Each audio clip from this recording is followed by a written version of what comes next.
Hi everyone, this is William from the Headphone Experience. I'm here tonight with my full review of the Hifiman EF-400. This is a combination DAC and headphone amp. This was loaned to me by Hifiman and it currently sells for $599 US. This is a fully balanced headphone amp with a built-in R2R Dac, which differs from the typical Delta Sigma DACs. It's an actually older design, but R2R or resistor ladder DACs have actually become pretty popular lately, and I hadn't heard my first R2R Dac until a little over a year ago, and I'm actually very impressed by the sound. And I guess the best way I can describe how an R2R Dac sounds is to me, an R2R Dac is to Delta Sigma DACs as a tube amp is to a solid state amp.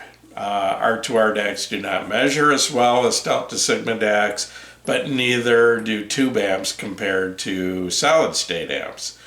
I personally have really been I've reviewed I think 4 R2R Dacs now, and to me they just they have a warmer, richer sound and sort of I would say a more natural, more organic sound to them. But I don't know if that's always the case. Like I said, I've only reviewed about 4 R2R Dacs so far, but so far I'm really enjoying them. And this particular unit here, the EF-400, uses Hifiman's own Himalaya R2R Dac. It's a DAC that was built and designed by Hifiman. It's not, a DAC brought in from some other company. This amp has, it's a Class AB amp, and it's rated at 4.4 watts per channel. I'm not sure what impedance that is into.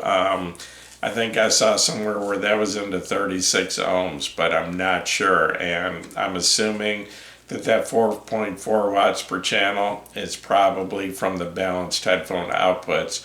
It's probably half of that. If this is a typical amp, it's not always the case. Hifiman doesn't state what the power output from the single-ended output is, but most of the time with a balanced amp, the output from the single-ended output is half what it is from the balanced output. Anyway, this unit actually has 2 USB inputs, a Type B and a Type C, but I don't believe they can both be used at the same time. There is not an input selector switch, so I don't think you can hook 2 USB sources up and switch between them in any way. You basically just have 2 choices of the plug on the back of the amp, and then so you can use either a cable with a Type B or a Type C connection. There are 0 analog inputs on this amp. It does have 6 analog outputs though. Starting on the back, it has your single-ended RCA outputs and your balanced XLR outputs, and these are fixed volume outputs, so you can use this unit as a standalone DAC and run it into another amp.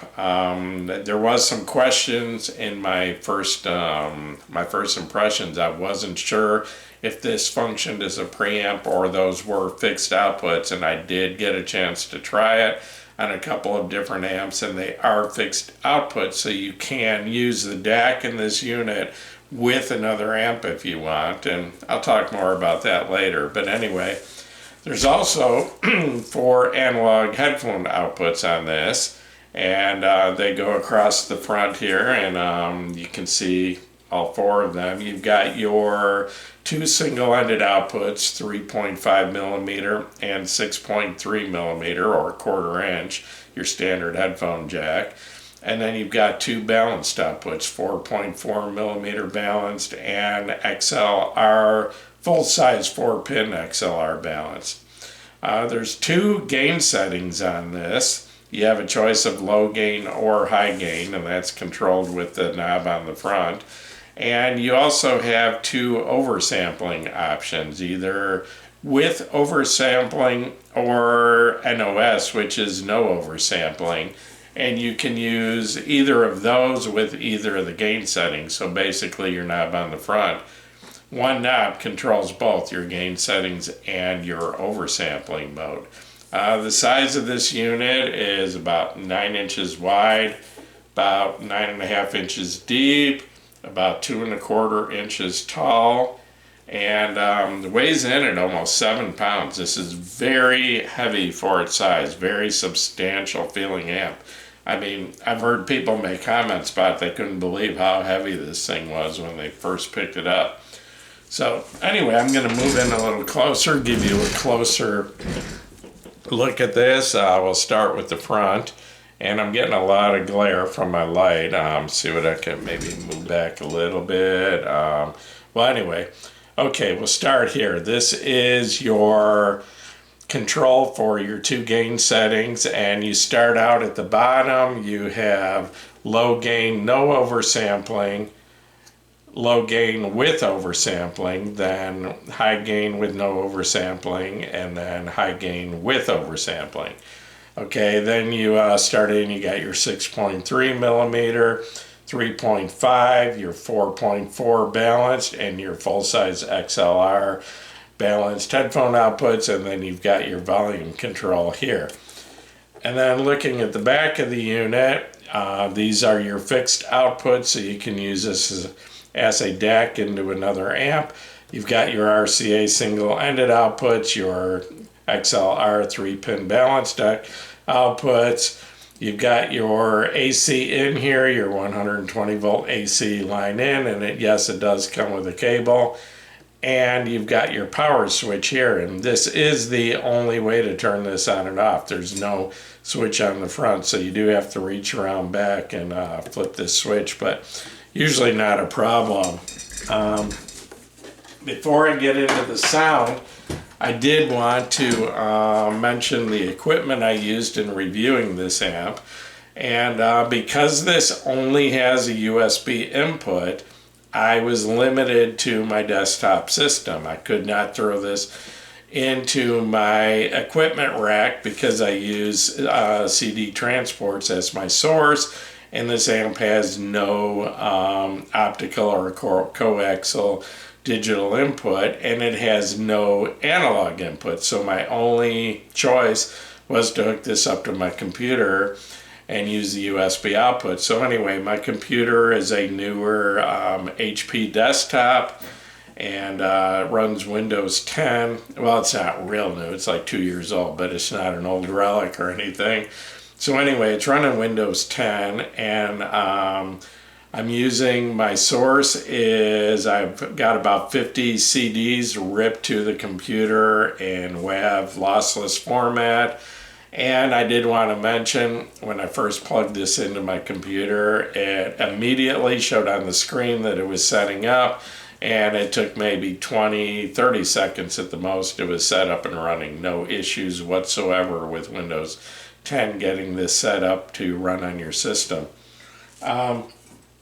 Excuse me just a second.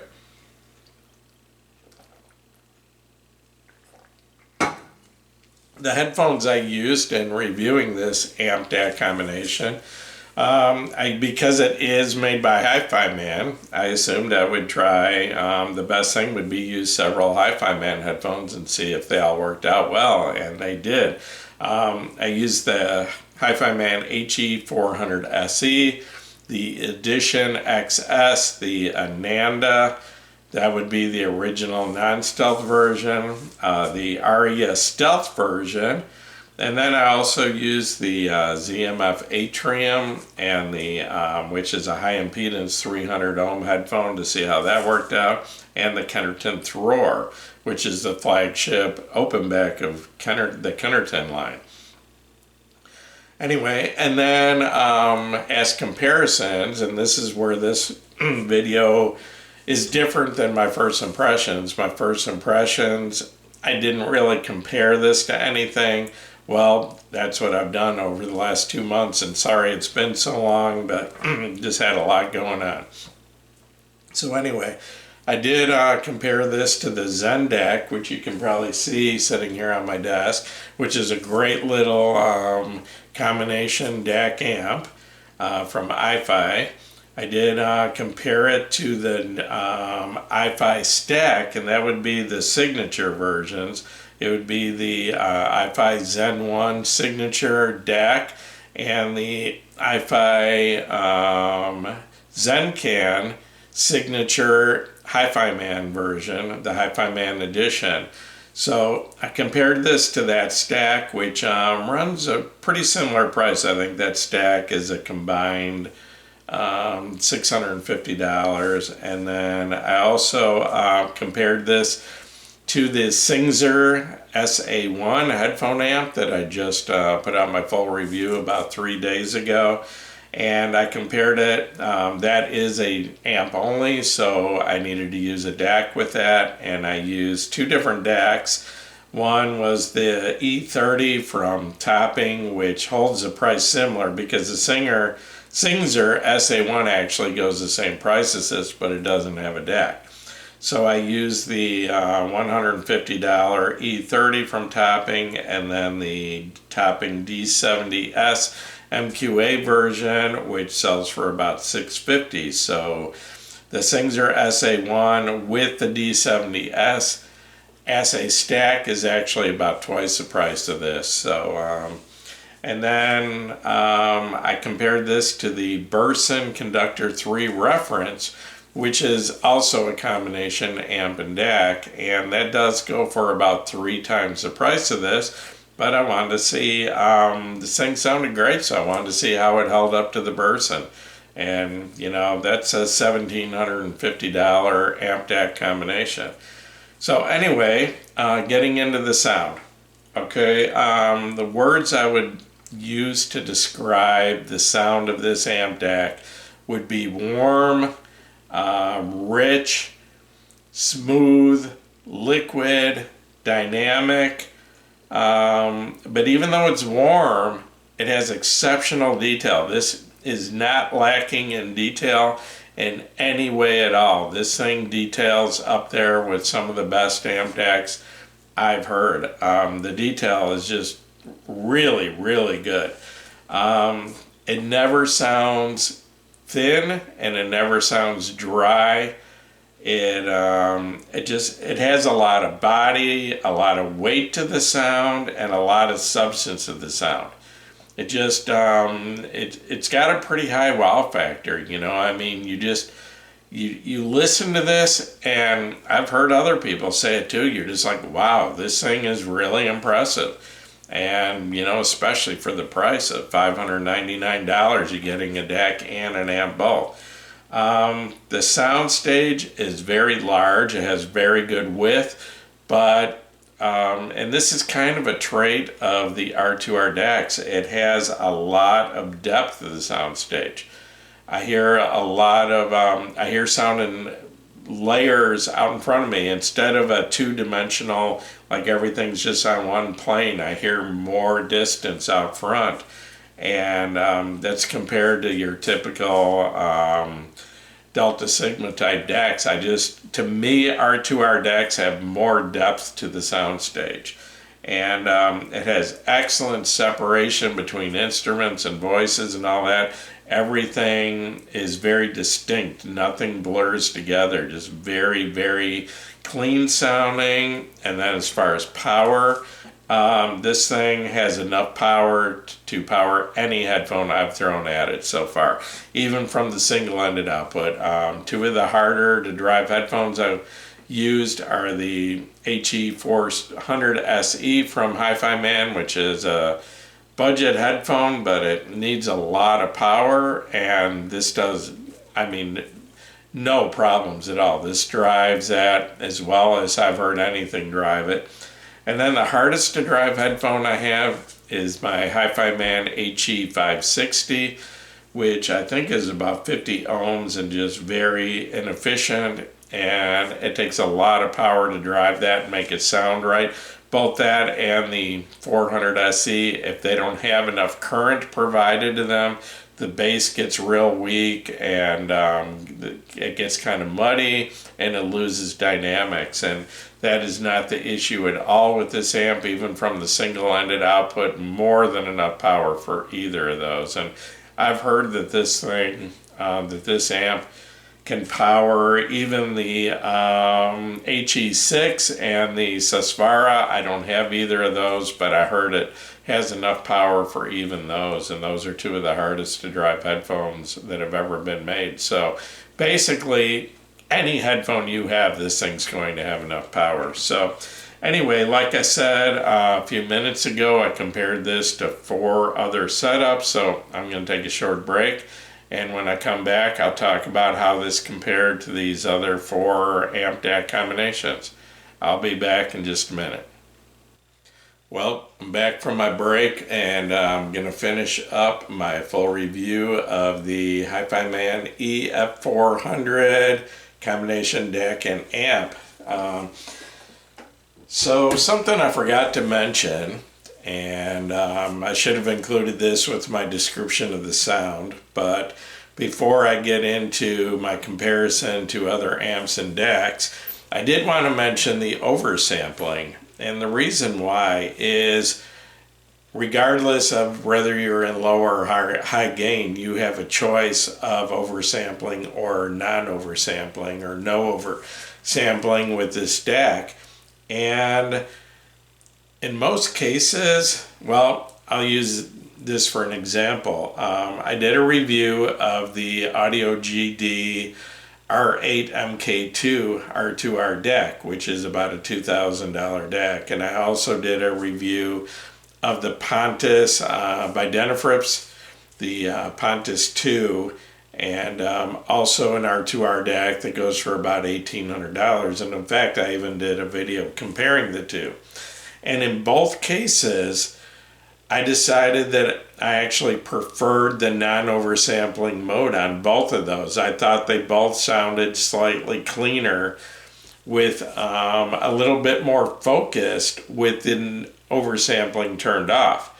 So I ended up listening to and preferring both of those in the no oversampling mode. But this is different.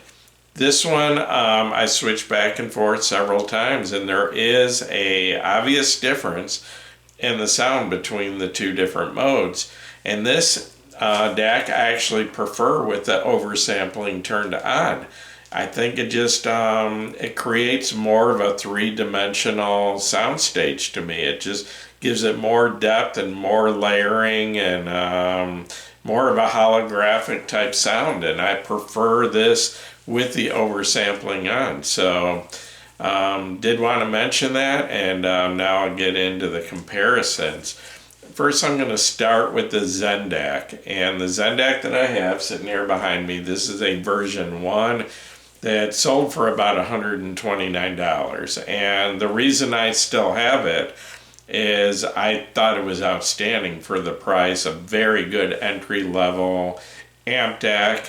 And so I ended up buying it from iFi instead of sending it back. But compared to the EF-400, the EF-400 is on a completely different level.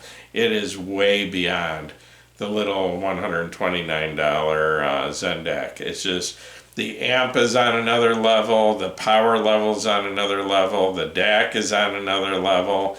I mean, it's also much bigger and, you know, a lot heavier, takes up more room, but, and it's a lot more expensive. It's, you know, like over 4 times the price.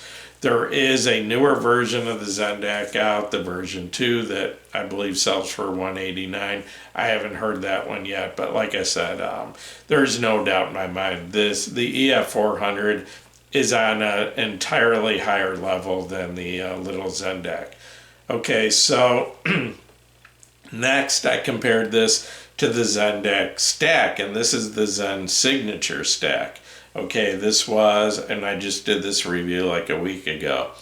This was the Zen 1 Signature DAC and the Zencan Signature Hifiman version amp, and that stack combined is about $650. So I figured that was a pretty fair comparison. Okay, I really like those. I'm very impressed with the sound, and I have no problem recommending them, and I think they're a very good deal at the price. What I really like about the Zen Signature Stack is 4 inputs, 4 digital inputs. You've got so much you can do with them. You've got 4 power levels or gain settings.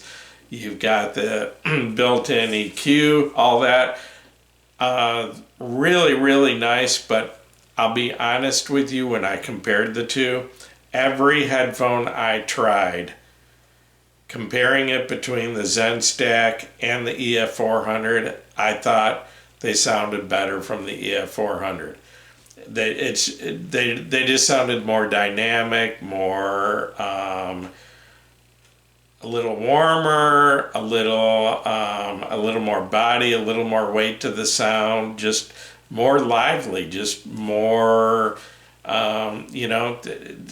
it just felt like a bigger, more expensive amp, and that's pretty much all there is to it. I mean, not taking away from the Zen Stack, they are great, probably a little more on the neutral side, but like I said, I tried half a dozen different headphones, and every one I thought was slightly better from the EF-400. Okay, I'm going to move on to the Singzer SA1. I just completed that review about 3 or 4 days ago. Okay, the Singzer SA1 is just a headphone amp, and it goes for the same price, $599, as this, which is the Hifiman, is a combination DAC and headphone amp both.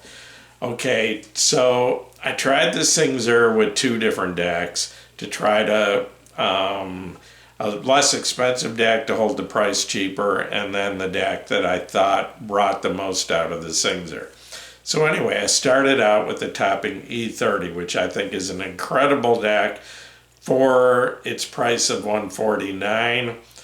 Very, a huge soundstage, very, very clean and detailed, but just a little bit on the dry analytical side.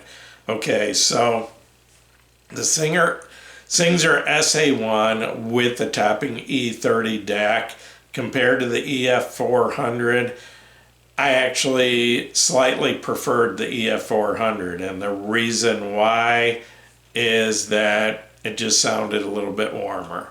A little bit warmer, a little bit richer. Okay, so I then compared the EF-400 to the Singzer SA1 using the Topping D70S MQA version DAC, which is a $650 DAC, and actually a DAC that I absolutely love. To me, it's the best DAC I've heard under $1,000, and to me, it sounds very R2R like. I compared the D70 directly to the D90, the flagship DAC of Topping, and I actually very much prefer the D70 over the D90. The D90 is very detailed, probably the cleanest, most detailed DAC I've heard, but just sounds a little bit dry and a little bit boring to me, where the D70, I feel it has a warmer, richer sound with better musicality. So anyway, the D70 is an outstanding DAC in my opinion. So the Singzer SA1 combined with the D70 DAC from Topping, which now you're up to a $1,250 stack. I actually slightly preferred that over the Hifiman EF-400. It just sounded slightly cleaner to me. Just a little bit, it had a similar tone balance because both the D70 DAC, it has a warm, rich sound, and the Singzer SA1 has a warm, rich sound, but both are very detailed. And combined, I I thought it sounded a little bit better and a little bit cleaner than the EF-400, but once again, it's pretty much twice the price as a stack. So, you know, is it worth twice as much? It's not twice as good. I mean, it's a few percentage better, maybe, in my opinion, maybe 5 or 10% better, but it's twice the price. So, you know, all I can say is the EF-400 is outstanding for the price. Okay, so I decided to compare this to the Burson conductor. That would be the conductor 3 reference. And I realized that that is almost 3 times the price at $1,750. And it's an, you know, it's an almost reference level amp DAC. Excuse me. But the reason I wanted to compare it is this Hifiman EF-400 is incredible for the price, and I wanted to see if it could hold its own against the much more expensive Burson. So I hooked them both up to my desktop, listened to them side by side, went back and forth, used several different headphones, all the way from the $109 400 SE from Hifiman up to the $4,000, almost $4,000 Kennerton Thrower. And to be honest, and I know some people are not going to be happy hearing my opinion on this, but to be honest, using the built-in DAC on the Conductor 3 compared to the DAC amp combo of the EF-400, I slightly preferred the EF-400. And like I said, there's going to be some Burson owners out there that aren't going to be happy about that, but I'll try to explain why I feel that way. Okay, I wanted to know if it was the DAC or the amp that was in the Hifiman that was impressing me so much. So what I did is I used the DAC output of the EF-400 and went in to one of the 2 inputs of the Burson and then compared the Burson using its internal DAC and the Burson using the DAC from the EF-400. And when I did that, I preferred the DAC from the EF-400. So in my opinion, or maybe it's just my personal taste, I actually prefer the DAC that is in the EF-400 to the built-in DAC on the Burson Conductor 3 reference. And, you know, there is absolutely nothing wrong with that DAC. The Burson 3 reference has a great DAC built into it, but it is a Delta Sigma DAC.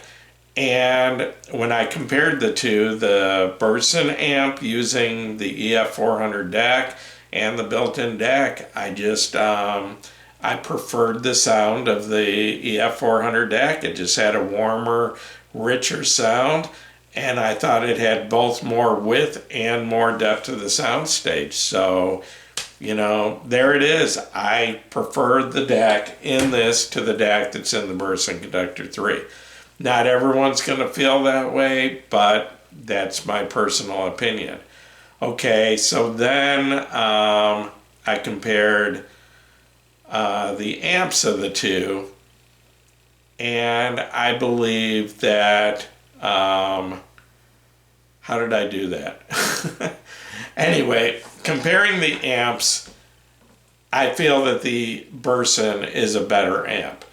Not by a long shot, but the Burson, I just think is more refined, a little bit cleaner. The Burson amp actually, I think is a little bit warmer than the amp in the EF-400.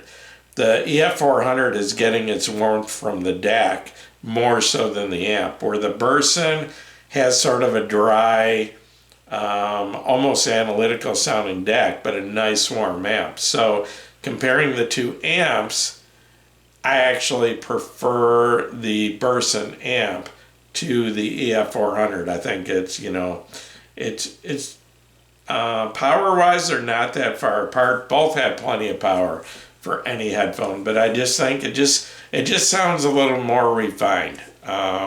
It's been around a lot longer, and there's been revisions and all that. So basically, what it comes down to, I think the EF-400 has a better sounding DAC to my personal taste, but I think the Burson amp is, I think it's a superior amp.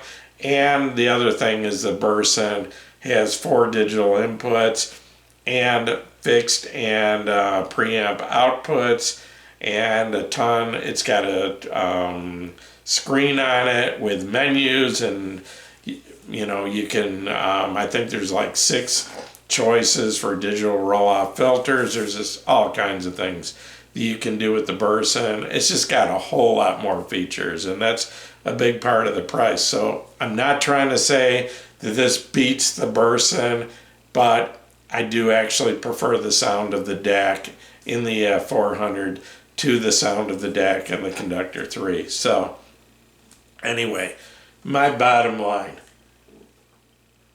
how I feel about this amp DAC. Okay, bottom line is I think this thing has an outstanding DAC in it.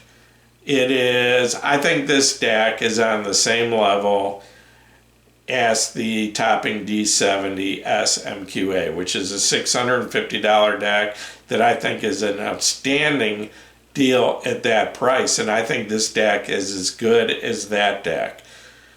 I think last year at my end of the year review, I think I awarded the D70 the best, the most bang for the buck DAC you could buy.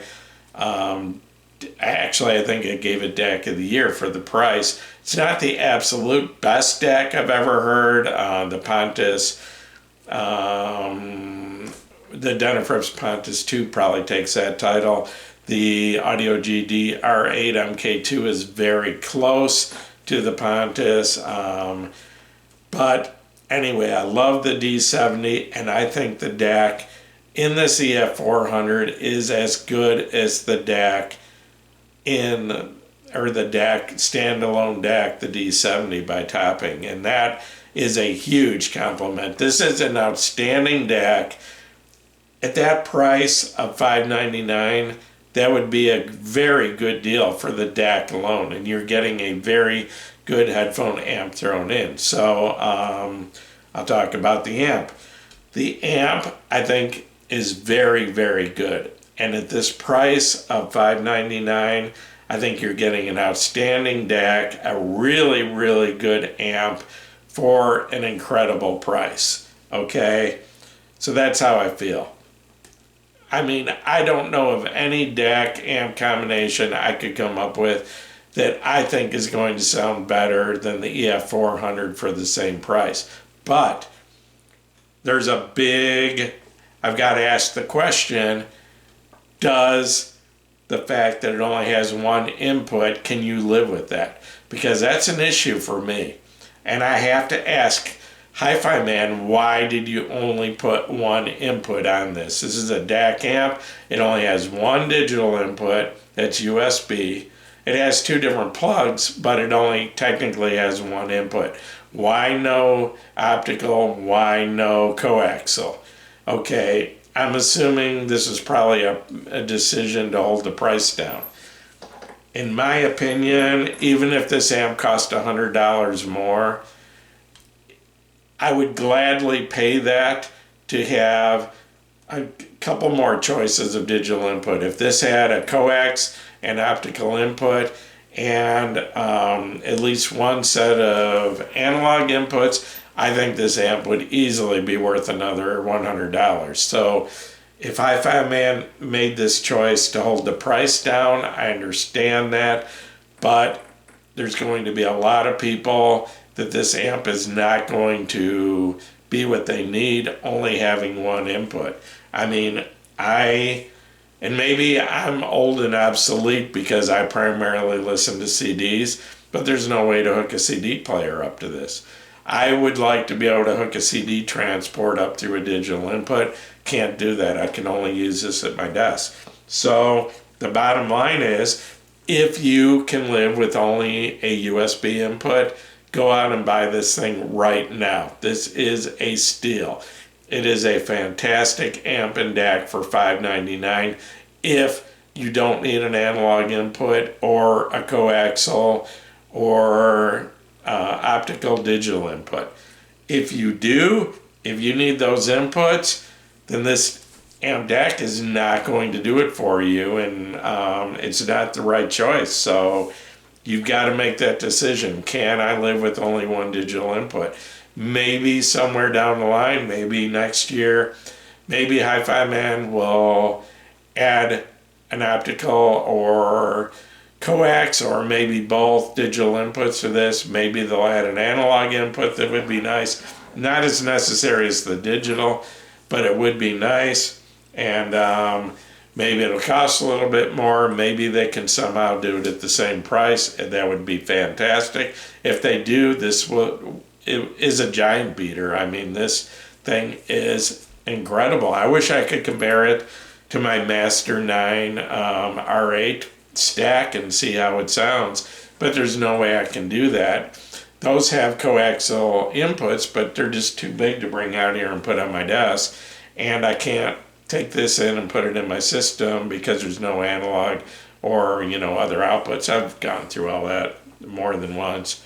So anyway, I couldn't compare it directly, but I think it would actually hold its own pretty well against a system that cost like about 8 times the price. So yeah, I highly recommend this if you can live with only a USB input. If you can't, then I guess you're out of luck. You're gonna have to find something else. So anyway, I'm gonna wrap this up. Once again, this is William from the Headphone Experience. If this video has helped you, please give me a thumbs up. Please subscribe to my YouTube channel if you haven't already. And you're all welcome to join us over at the Headphone Experience on Facebook. We're up to over 18.8 thousand members, and a lot of great people over there. So hope you all join us. Once again, thanks for watching my video.